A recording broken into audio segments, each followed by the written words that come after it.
Hello, everybody. Welcome back. It's been a couple weeks probably since our last video was released, and we're likely at the end of August now. We just wanted to come to you today, talk about some of the latest developments of this declining empire, the United States. I'm here again with my co-host Margaret Kimberley. And yeah, we're just going to get started talking Mhm. about, well, what a lot of people are talking about given the state of US politics today, and that is Kamala Harris is the vice presidential candidate for Joe Biden's campaign. And Black Agenda Report has done a lot of work talking about who Kamala Harris is. But I think the striking thing about it is that we know so much now about Kamala Harris's record. We saw Tulsi Gabbard's 1 minute and 30-second takedown in one of the early debates. We also just have a litany of information now about what she did as a prosecutor, arresting truant, mainly black mothers, or at least threatening them with arrest if Mhm. their uh, children did not go to school.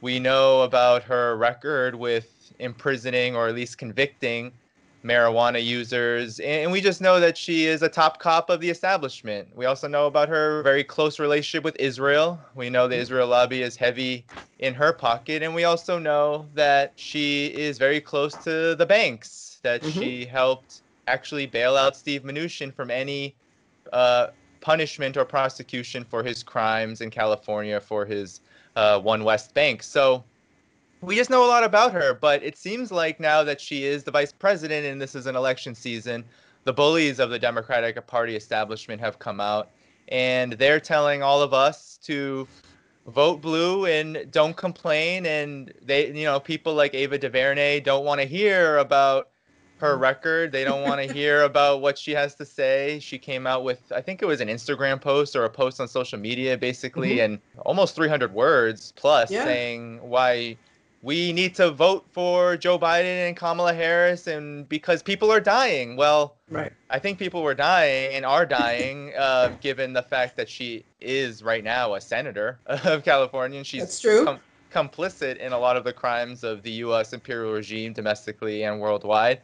But more than that, it's just so telling that that sort of reaction is the first thing that arises from these figures, these sort of talking heads of the Democratic Party Mhm. establishment, whenever their candidate, whenever their choice for who's going to rule this declining empire is placed under a microscope, and it's as if their so-called desire for quote unquote American democracy goes right out the window when it has to do with their section of the elite. So, I guess we'll just go right into this. Sure. What do we need to know about Kamala Harris, and what do we need to Well, how should we be talking about this? Because we do it all the time with like a gender report, but I don't think right. a lot of other folks are doing it. Yeah, it's I mean, but you said it all. She's what were the headlines after his choice was announced? Wall Street is happy. Wall Street breathes a sigh of release. Big business is happy. Just in case anybody was under some misapprehension that what they wanted counted, we now know it's not about what we want. It's about what the 1% want, the Democratic Party donor class. They wanted Biden. So they have this guy who has some kind of health cognitive issue. They're hiding him, but they foisted him on Democratic Party voters. They use a combination of propaganda, and vote shaming to get people to be quiet, to try to tell you, well, he has a stutter. Now, Joe Biden was a senator for, I think, 30 years, or close to 30 years, when Obama chose him as his running mate. We've been looking at Joe Biden for years. If he had a stutter, we would have seen it by now. We have seen this decline. And in order for them to bring people into the fold, the only way to do that is to just tell people to shut up. They're resurrecting Russiagate again. It's something so stupid. Ruptly, which is part of RT, has a video of protests in Portland, a 4-hour long video, something crazy. And somebody took a snippet of someone burning a Bible, and somebody on the right wing amplified it. The New York Times says, you see, this is proof Russia is again interfering in our elections. So it's just absurd. They will do anything and everything except meet people's needs. Joe Biden has said there's no Medicare for all. We still have those people who have insurance still go broke if they get sick. Millions, I believe it's 40 million new unemployment claims since the COVID-19 quarantine began. The meager, it was $1,200. Then it was $600 more for unemployed people. That's gone, and the Senate has gone home till after Labor Day. And people are facing evictions and depending on food banks. But in typical American fashion, that's something that is not addressed, that is not mentioned. And so of course, people like Ava DuVernay or some other prominent person, they all become members of the Black political class, and their job is to keep us all in line and to intimidate people into being quiet. And as far as Trump is concerned, you always say, we just have to beat Trump. We just have to beat Trump. This isn't the time to bring up anything. Well, if you don't bring it up, he wins. So this idea that asking a question or making a demand is the cause of Democratic Party defeats is just ludicrous. The Democratic Party is responsible for getting them elected. Nobody else has that responsibility. They chose them. They foisted Biden on us. People like Mike Bloomberg, who now control the DNC, they're the ones who gave the seal of approval. They're the ones raising millions of dollars. It's their responsibility to get them elected. And if they don't get elected, and I think it's 50-50, they're the ones who are to blame.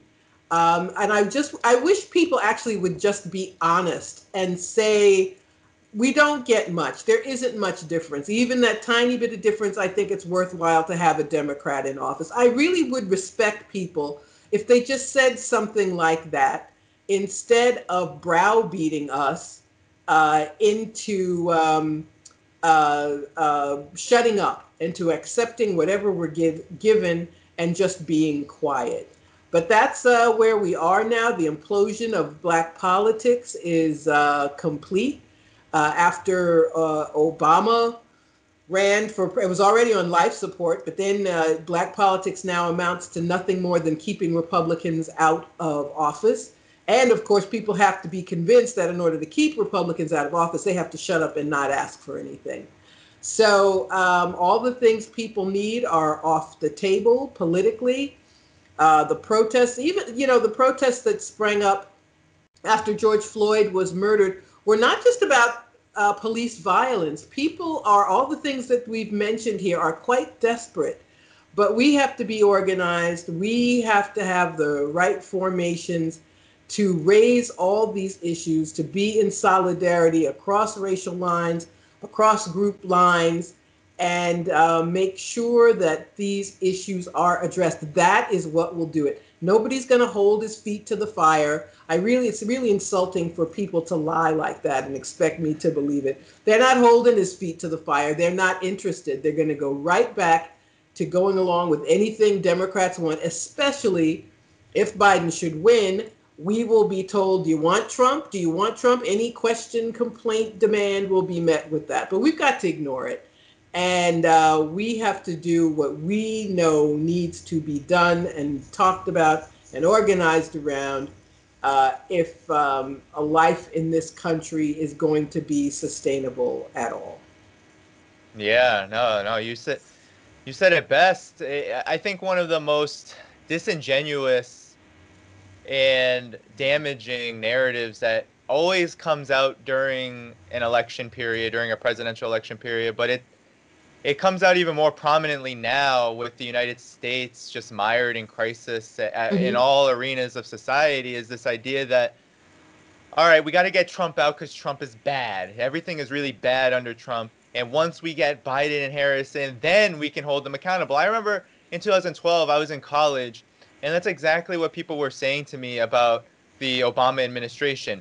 Things didn't turn out the way you wanted them to, or a lot of people wanted them to, but Romney's bad. You got to keep Obama in and just make sure, and then you can hold them accountable. Where is the black agenda? Where is the progressive agenda, right? There was all of these kind of browbeating of progressives, critics, people on the left who found that period extremely lonely and extremely Yep. disastrous, the Obama period overall. But now with things even, I feel like more heightened in terms of just the economic situation, a lot more people are suffering than before, and the baseline condition of U.S. society and the world at large has not gotten any better either.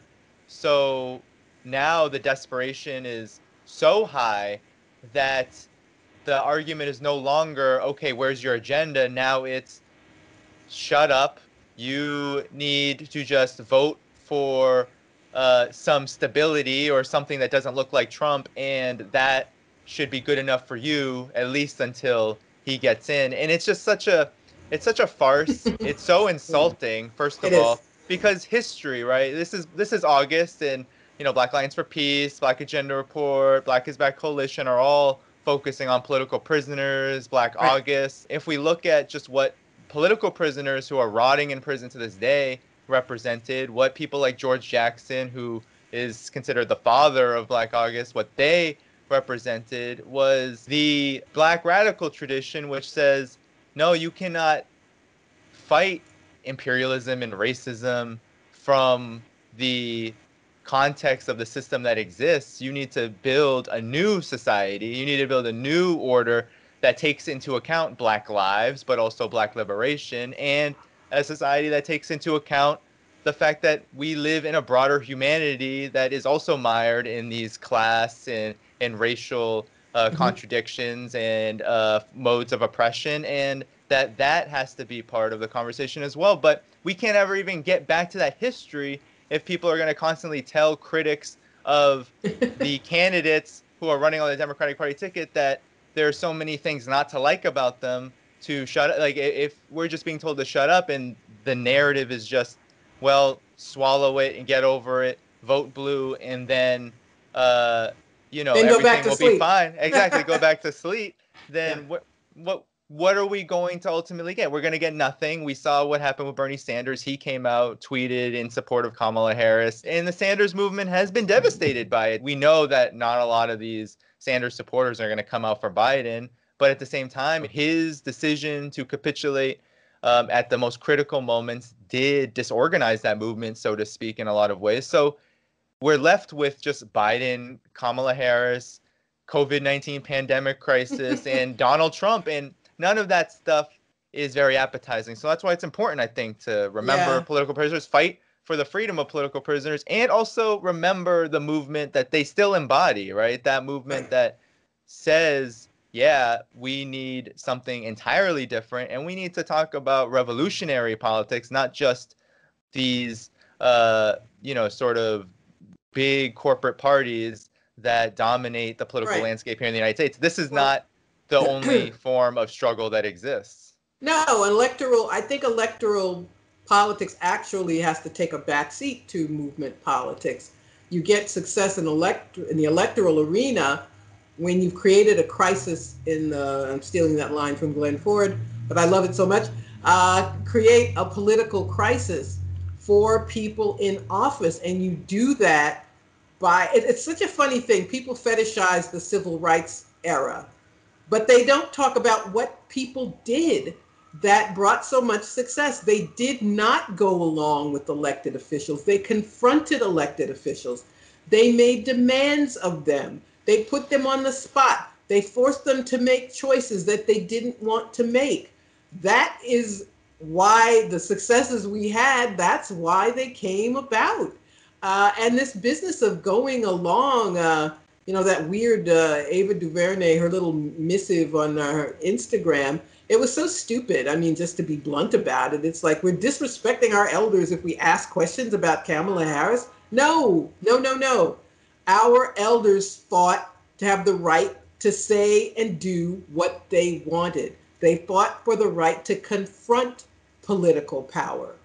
But people have been so browbeaten, the left has been damaged so badly that people don't know the most basic thing about political organizing. But the first thing is you get what you want by confronting political power, by making demands they don't want to give you. but that's how you do it. Not by capitulation. You get nothing when you capitulate. And as far as Bernie Sanders, I think it proves this should be the last time that anyone has any hope for a Democratic presidential candidate to remain progressive. Progressive domestically, his foreign policy was horrible, this bipartisan consensus. But they're not going to do it. People have to run outside of the Democratic Party, which isn't even a party. They campaign on refusing to do what their people want them to do.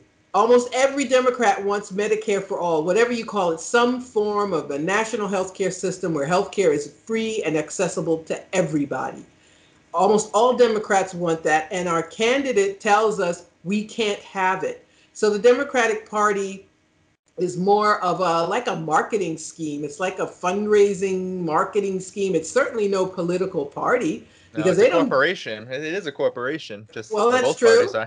are. But they don't even go through the motions anymore. They don't even pretend. And Trump helps them because it's all about, do you want Trump? That's like the answer to every question, anything that anyone raises. So this is the bottom. This is the I believe the political bottom for this country.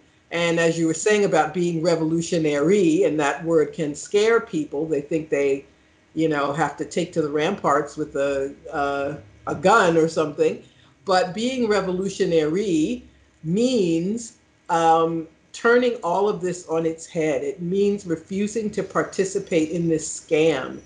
It means being unafraid. It's a hard position because, especially now, because now through early November, all we're going to be told is, and they get these old leftists to come out and they write an open letter scolding people, Noam Chomsky and whoever the hell else. Can they write an open letter to the Democratic Party, please? Yeah. But they don't go through the motions either. So this is where we are with Kamala Harris, who I don't believe brings anything to Biden's ticket. A lot of black people don't like her because She didn't win her state. She state. She pulled out before because she knew she was going to lose. And her, she tries to weasel out of it. She didn't prosecute people whose kids were truants. Other people did, but she was in favor of it. And she famously bragged about it and mocked people who campaigned for money for schools and not for jails. The marijuana conviction, saying that people shouldn't be able to leave jail because then what will we do for a workforce? When, these forest fires, you see people fighting fires in California, a lot of them are prisoners. Yep. So her record is horrible. And I wish, I wouldn't even mind if people said, I know that, but I'm going to vote for her anyway. I would actually have more respect for people who said that than trying to browbeat you into believing something which is not true. Yeah. And you mentioned the political prisoners. I urge people to go to the Jericho movement website and find out how they can advocate for these some of these folks who are still with us, but they've been in prison, some of them upwards of 50 years. And yes, we have political prisoners in the United States. It's something people don't like to acknowledge. Yeah. Well, Julian Assange didn't come out of a vacuum. Neither did any of the whistleblowers that we see. Snowden trapped in Russia. He's been getting a lot of hostility on social media. Now that Russiagate needs to be extremely relevant again for the ruling class, they're going after folks like that to just whip up the hysteria around election interference, so-called, which is completely still baseless to this day. But back to the point about political prisoners, yes, there's so many still in prison, upwards of 50 years. We know that Leonard Peltier was going to run for the PSL ticket as vice president, but because of health issues and other commitments had to withdraw. So, a lot of these folks end up remaining in prison. These folks who fought in the American Indian movement, in the Black Liberation movement, in the Black Panther Party, or the Black Liberation Army, or the Republic of New Africa, down the line. So many political prisoners like Matulu Shakur, like Mumia Abu-Jamal, are still in prison because of their politics and because they were revolutionaries. They organized people on the basis of not just trying to figure out which of the two parties is best for Black people or Well, anybody else. that's why they But were punished so severely, because they exactly, were telling people to be revolutionary and to yeah, work outside of the system. And it just yeah, goes to show you the draconian nature of our criminal justice system, that people can be in jail forever. There was a case, I believe it was a week or two ago, a man in Louisiana who was under these three strikes laws, yeah. sentenced to life for stealing hedge clippers. I think he even attempted, I don't even think he succeeded in doing it. And the court in Louisiana ruled that the sentence was appropriate. Yeah, So no, we have people doing life sentences for minor offenses. Human rights in this country are pretty much a joke. We have the worst human rights record of any country in the world, in my opinion. We're in no position to, this country, this government is in no position to talk about other nations. But those are among the things that we have to address. That's why we need solidarity, yeah, because friends or neighbors or relatives, they may get on the, vote blue no matter who train. And they also do this. They want you to feel alone. They want us to think nobody agrees with us. Nobody else thinks what we think. And that's not true. That's why people should be watching us, should be reading Black Agenda, yeah, no, yep, should be familiar with Black Alliance for Peace, and be in solidarity with people in person organizing together. yeah, That is what gives us all the courage to keep telling the truth.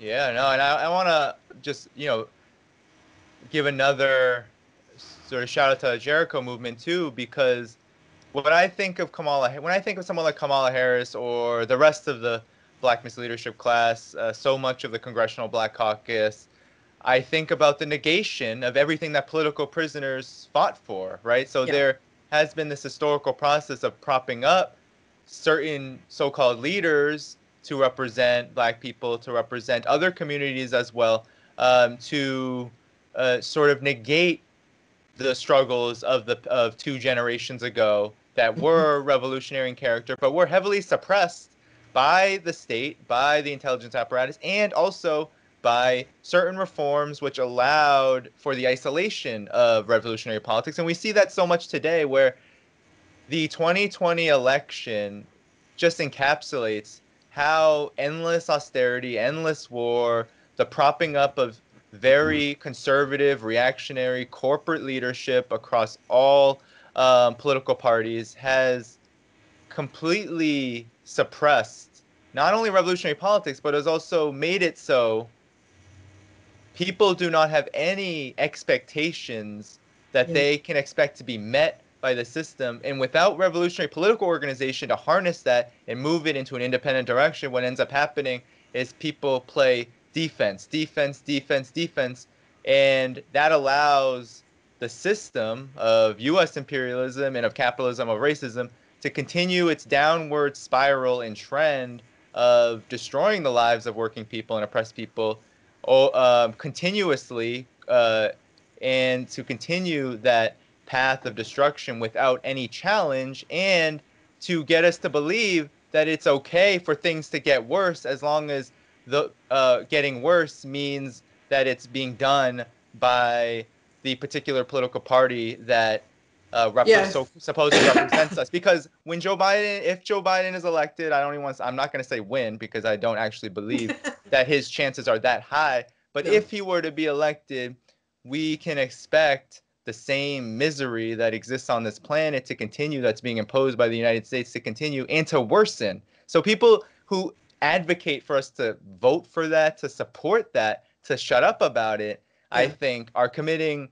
a crime against humanity, because what you're saying is, oh, I don't want to hear about the crimes of Kamala Harris and those forces, those powerful people that she backs. I don't want to hear about what the Democratic Party has done over the next several months, because what's more important is that the political party that isn't Trump uh, needs to be in office so we can have cozy careers, have a more stable looking situation. A Well, lot we're of it not is even going to have optics. that. We're not even going to have that. We're going to have the optics. And we can't even talk about how racist Joe Biden is. I mean, if you look at his record, She famously, it's funny now, came at him in a debate about his record on busing. He was the go-to anti-busing guy. He made a comment, I don't want my kids growing up in a racial jungle. I mean, it sounds like something Trump would have said, except Biden said it. One of the, I wrote the damn bill. What is about the crime bill, which puts so many black people in jail? If you ain't black if you don't vote for me. Asking a black reporter who asked him appropriately about his health and about his cognitive abilities, he responded with, "Suppose I asked if you were a junkie." I mean, I could go on with his crazy statements, but we're supposed to ignore that. And this makes people crazy. You said something that resonated with me. This is why people are crazy. This is why people are depressed. This is why people are popping pills. This is why people are, there's an opioid crisis. People are desperate and are told that they aren't. It's like the loss of minimum wage, living wage work. What were we told to get out of poverty or working class status, go to college? Well, who can afford to go to college? And we're told, nope, there's nothing we can do about your college loan debt. So we have a country with people who are on the edge, and they are told that their lived experience isn't there. I mean, there are homeless encampments all over the country, and you have the political party that's supposed to be the people's party not talking about it. People who are about to be homeless for the first time because these benefits have expired. And it makes for people being angry about having to wear a mask in a pandemic, people fighting each other pro or con, buying guns. I've read recently that the number of gun sales has gone up again. So people are really being driven crazy by this system which treats them so bad, and by this system which doesn't even allow you to say you're being treated badly. To be told over and over again that you're a whiner, or you want Trump, or any number of ways to try to disappear the problem. And then they wonder why people don't come out and vote. There's nothing Biden is saying that's going to get. I saw recently this term, infrequent voters. People, the kind of people who hadn't voted at all or hadn't voted for years, but they were excited about a black president, so they came out to vote for Obama. Didn't get him anything, but they had some reason to be inspired. And there's nothing I don't see, and Democrats have to have a huge turnout in order to win, to stop Republican vote suppression, which they never talk about, by the way, which is why Hillary Clinton lost. The voting purges, and they're going to do it with the mail-in voting. They do it now. It's happening, Black voters go to the polls and are more likely to be given a provisional ballot, which in almost all cases are thrown out. So they need a huge turnout, but they're hoping to just thread the needle and get enough votes. And I think we could be in the same situation as in 2016. I don't think they should count on this. People who like Trump are going to vote for him again. It doesn't matter if you don't understand why people don't like Trump, or you hate him, or you hate the people who like him. It doesn't matter. They still exist. They haven't gone away. They're going to vote for him again. And this party that's supposed to save us from him won't do the most basic things to win an election because of their corruption, because of their obedience to their donor class.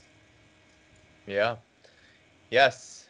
And there are just so many things that we can just expect to continue under Biden, Kamala Harris, under Trump, Pence, if that's what it's going to be. We're going to expect that the military budget will continue to increase every presidential administration since at least Reagan, but likely before. The military budget has been increasing, not by small amounts either, by tens of billions of dollars, oftentimes every 2 years even, because that's when the National Defense Authorization Act is renewed. And we can expect that this economic crisis that is afflicting the United States, well, if the pandemic should let up, and we can't even really talk about that for a while probably, but if it should let up, the same conditions, the low wages, the attack on unions, the continuous austerity, the endless austerity, it's just devastating what's happening even in these so-called Democrat cities.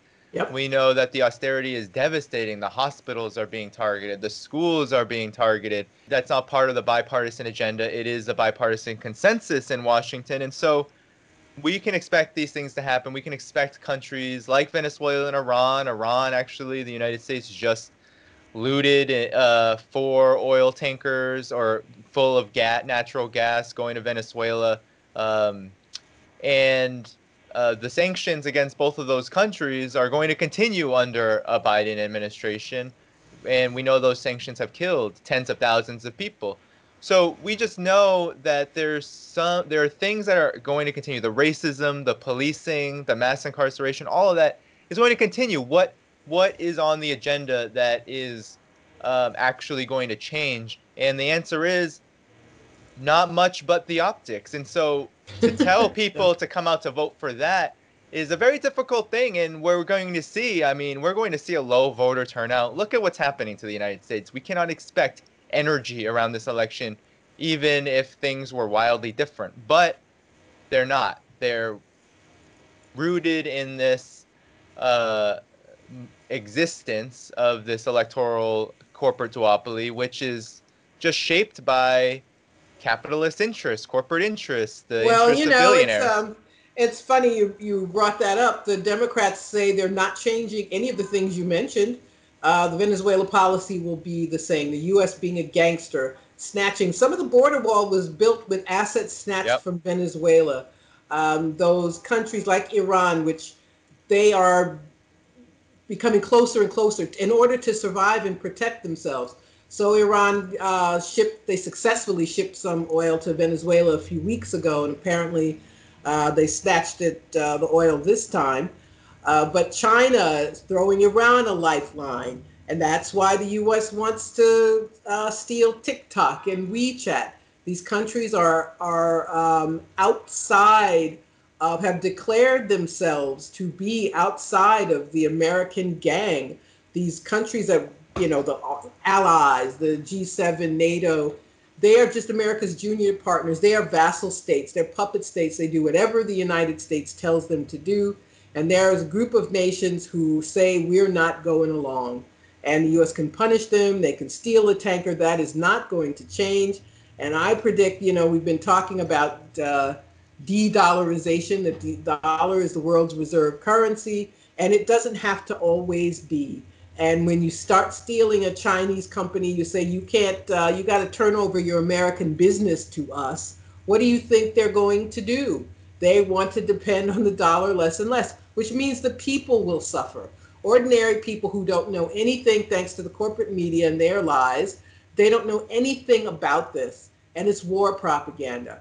All the attacks on all of these nations are nothing but war propaganda. I wrote this week about TikTok and these lies about the Chinese could have your data. Well, so what? The NSA has your data. They can scoop up everything that is done online. Facebook and Twitter turn over anything that the federal law enforcement or local law enforcement ask them to. Your data is in the hands of hackers and scammers. And this idea that the Chinese Communist Party, they never say the word China without Communist Party attached to it now. It's like going back to the worst days of McCarthyism, that the Chinese Communist Party could have your data. Well, what are they going to do with it? It's worse for me if the NSA has it. I don't know what China can do with my data. It's just ludicrous. And the Democrats go along with that too. I also wanted to say about the COVID-19 situation. I don't think it would have been much better with another president. We don't have a real health care system. I think if you had a Democrat in office, they would have given a better appearance of handling this crisis. You would not have had a, president who ought to stay away from press conferences trying to hold a press conference. But we're depending on China to manufacture the PPE, to manufacture the masks, to manufacture the ventilators. All of those things we're looking to China to help us with. By the way, for all this blaming China for COVID, they've solved it. All this talk about China lied and hid things, and that's why it got so bad. In about a month's time, they went from people getting sick in Wuhan to sequencing the genome and giving the world the information needed to test for this disease, which the U.S. messed up. And with this non-healthcare system and this society that is not built to help people. Even in Europe, even in other capitalist countries, they subsidized businesses, they subsidized people. No one's going hungry or homeless in Germany because of COVID-19. They have a robust public health care system.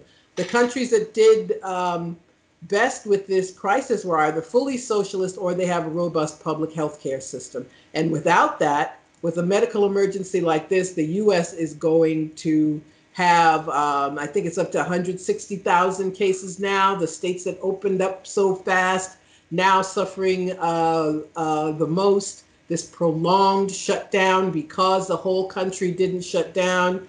I don't know. I don't know that someone else would have done much better. And that's one of the problems with Trump. Everything is because of him. I don't care. And I even know people, it's like things that have nothing to do with the presidency of the federal government. They're like, well, that's Trump's fault. I'm like, we had homelessness before Trump. We had, we had all these things before Trump, and we will again, unless we organize to make the appropriate demands on the system. Oh, totally. What happened during the COVID-19 crisis, I think, and what's happening, what's continuing to happen, just shows at the system level, at the level of society, the United States is not organized to protect human life, and it wouldn't have been organized to protect human life under a Democratic Party administration.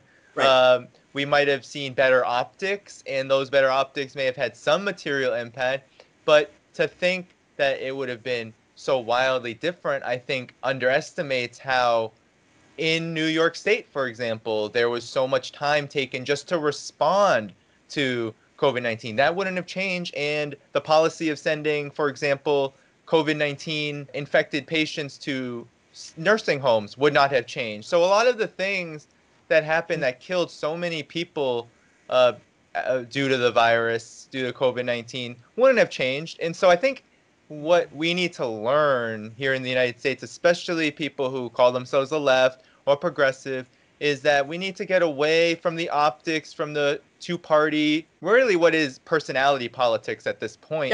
Yep. What can we stomach more so than someone else or something else, right? Is it Democrat or Republican? We need to get away from that and start looking at, well, what is this system doing? How is the system organized? Is this organized for our benefit, or is it organized to the benefit of just a tiny few people? And then when we talk about countries like China, for example, or Iran and Venezuela too, we can look at systems that have things in place that honestly people in the United States should want. In Venezuela, they have socialized medicine. In China, they have this massive state infrastructure which allows for this kind of response, and also a large public sector, a public action sector.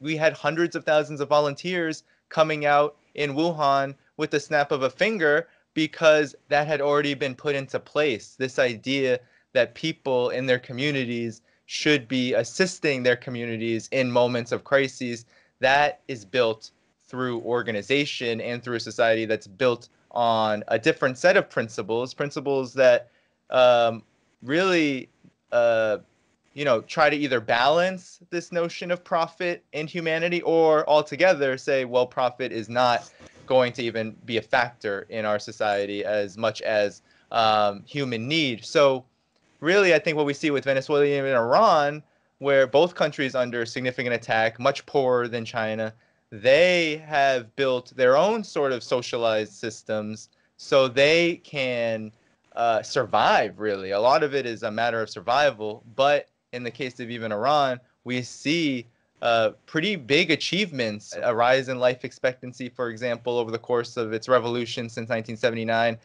We see benefits of their society that people in the United States should want, but because of racism, because of the constant attack that these countries get from the U.S. political establishment on all sides, right? This whole idea that things would change between China and the United States too, definitely has some validity to it. But when we think about what Biden said in the debate, I think it was with Bernie Sanders right before he dropped out in Arizona, where he said, "I would have sent inspectors to China right away when the virus broke." That should have been seen as an act of war. To say that you're just going to go send And inspectors to China's going to China, say, no. China and should have said, we should have asked Chinese professionals to come here. exactly, we They should have have, been asking for their it's like PPE. they've had fewer than 5,000 deaths, but that's the problem. It's like everybody attacks from the right. It's all China's fault. So that's the Right. thing in the duopoly. Right. We should learn from them. China, with their command economy, they built hospitals in like a week, a little more than a week, to care for COVID patients only. They were able to do it on the turn of a dime. Okay, we have this new disease. We have to figure out how to treat it. We're going to build hospitals just for these people. And the end result is fewer than 5,000 deaths. And we have 160,000 and climbing. So this idea that China is some U.S. that the rest of the world is America's oyster, and America can do anything it wants to any other country it wants, and there's no sovereignty. Nobody has any rights that the U.S. needs to respect. But that's the problem with Sanders being an imperialist, despite the fact that he was more progressive on domestic policy. So people are confused. People here don't know anything. You have to read Black Agenda Report. You really do.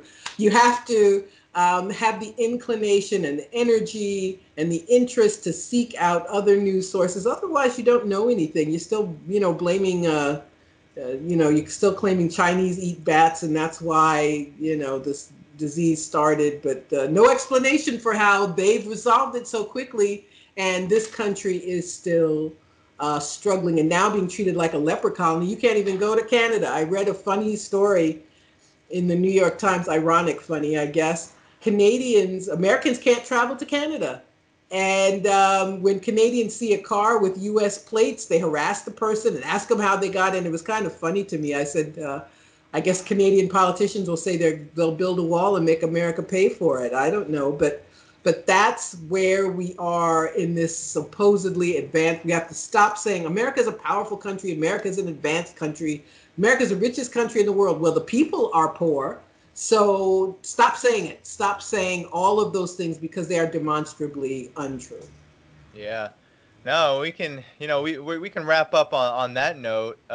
What I think all of this shows, what all of the things that we've been talking about shows that the U.S. is a failed state. We can say it now.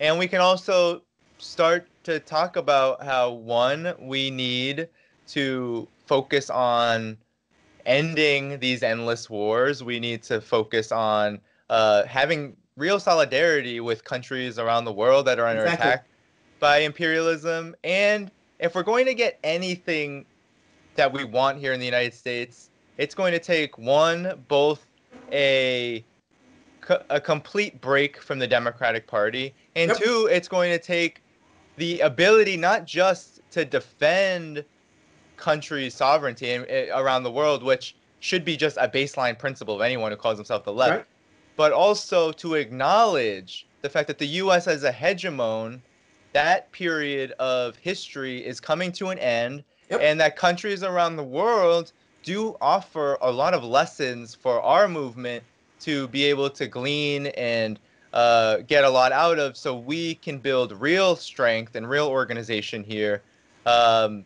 without the baggage that racism, McCarthyism, anti-communism, and just the endless propaganda machine of American exceptionalism, that we can start to see that with China's rise, with Venezuela, Iran, and Cuba, Syria, so many countries around the world trying to and successfully surviving the harshest of onslaughts, that we can glean inspiration from them, and we can glean inspiration from our political prisoners here in the United States, who, Exactly.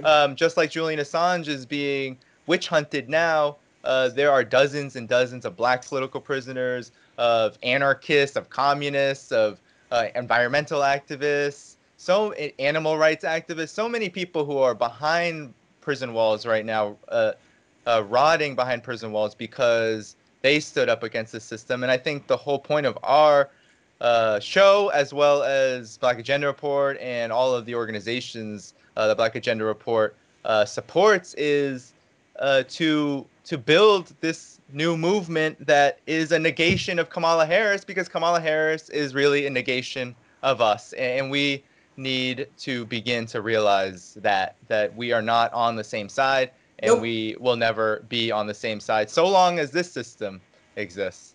Exactly. We have to end it all. We have to get rid of capitalism here. We've got to get rid of imperialism abroad. We are not going to have justice here if we have a country that's a rogue state all over the world. So you can't have, if I get my Medicare for all, I don't care about sanctions. Well, it's not going to work like that. You're not going to get it if you have this predatory imperialist system. So we got to fight for all of it. We're up against it. But that is my optimism. Someone asked me recently, what am I optimistic about? And I'm not wanting people to suffer, but I'm optimistic that as this system collapses further and further, that it may spur people on. We saw it in the weeks after George Floyd was killed. And that's what happened to a lot of the Bernie people that you mentioned. They still want change. They're not going to be happy with should there be a Biden administration. And I think people are starting to see what it is they need to do to bring about change for hope and change for real for most people. Indeed, indeed. Well, definitely for our viewers, we'll be back again in September. Please like, share, subscribe to our channel, and we will see you all very soon. Much love and solidarity. Peace.